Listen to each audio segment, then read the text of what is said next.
Hi, and thanks for logging on to the Daily DVAR Halacha. And here's a brand new halacha for you, and it is for Thursday, the third day of December. Here we go. You know that you're going to see them lighting the candles in Shul between Mincha and Marav. That's what good Shuls are going to do every single night of Hanukkah. And you might wonder, well, if I fulfill the mitzvah there in Shul, and I said amen and saw the whole deal, so like I'm kind of done, right? I got the mitzvah done. And the answer is no, there still is a mitzvah for everybody to light the candles in their home. We want to broadcast the miracle, as I tell you almost every day in Hanukkah laws, and we broadcast it at Shul, and that's great. So you watched it and you said amen, and all that's good. But when you come home, you have a mitzvah to light at home, and you should light the candles in your home. Let's say you were the person who lit the candles in the shul and you said all the brachos and everything in shul, so now you're wondering, wait a minute, now it's getting more serious.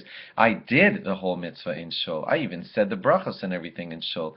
So the answer to that is when you come home, you still, even if you're the guy who lit the candles in shul and said the brachos in shul, you come home and say the brachos again because you have a mitzvah in your home to broadcast the miracle, and there you're saying the brachos for the mitzvah of lighting the Hanukkah candles in your home. The one place it gets interesting is if it was the first night of Hanukkah, and you said 3 brachos, including the Shehecheyanu bracha, which you make because it's the first time you're doing the mitzvah.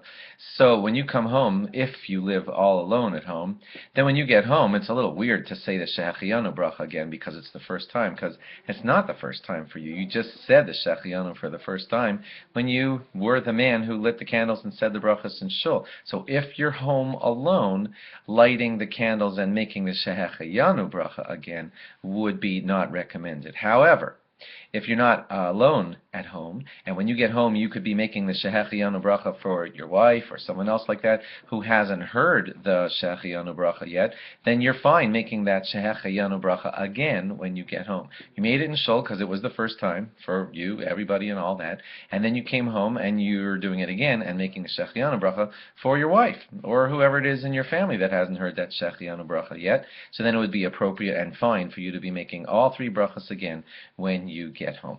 You know, the best time to light the candles is somewhere around Seis HaKochavim. That means when the stars come out, when the stars begin coming out, which is the time that Shabbos ends in your area, and then they should burn, the candles should burn hopefully for at least a half an hour after that. If you, for some reason, were delayed and couldn't light the candles then, you could light the candles at 8 o'clock or 9 o'clock or 10 o'clock or 11 o'clock or even midnight at your home, all night long, really. You could still be lighting the candles, but it would be appropriate for you or someone to look at the candles a little bit to have the mitzvah be, again, the Pirsumini, so the broadcasting of the miracle. I lit them at midnight, and me and my friend watched them for a little bit. That would be better, to fully fulfill the mitzvah.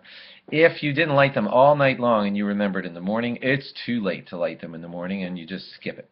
And you do not light them in the morning. And if you're familiar with other areas of halacha where it sometimes happens that when you missed a night, you're like kind of broke a chain of the mitzvah, that doesn't happen here with Hanukkah. So if you missed night number 3 and you couldn't light during the day, as we just told you, on the following day, so on night number 4, you just do the regular night number 4 thing. No makeup for 3, just you skip 3, you lost it, it's gone. On night number 4, do night number 4 and do all the regular stuff that goes with night number 4.